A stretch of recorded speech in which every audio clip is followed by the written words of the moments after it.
தனுராசி அன்பர்கள் இப்போ ஒரு நம்பிக்கையோடு இருப்பீங்க. உற்சாகமாக காணப்படுவீங்க.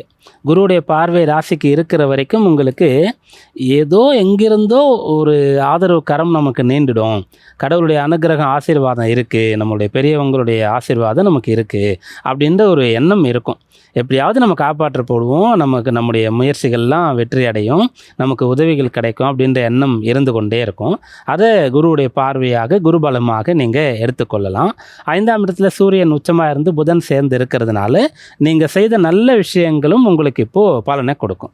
அந்த புண்ணியம் தர்மம் அப்படின்னு சொல்லக்கூடியதெல்லாம் ஒரு தருணத்தில் கை கொடுக்கும்னு சொல்லுவாங்க.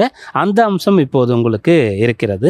3ஆம் இடத்துல ராகு இருந்து குரு பார்வை வாங்கிறதுனால சவாலான விஷயங்களை எடுத்து நீங்கள் செய்ய முற்படும் போதும் கூட உங்களுக்கு நல்ல பலன்கள் கிடைத்து கொண்டு இருக்கும். நல்ல வெற்றியானது கிடைக்கும். யாரையும் எதையும் நம்பியோ ஒருத்தர் டிபெண்ட் பண்ணியோ எதையாவது சார்ந்தோ இப்போ நீங்கள் இருக்க வேண்டிய அவசியமே இல்லை. சொந்த காலில் நின்று நீங்கள் சாதிக்கக்கூடிய அம்சம் இந்த வாரத்தில் இருக்கிறது. பயன்படுத்தி கொள்ளுங்கள்.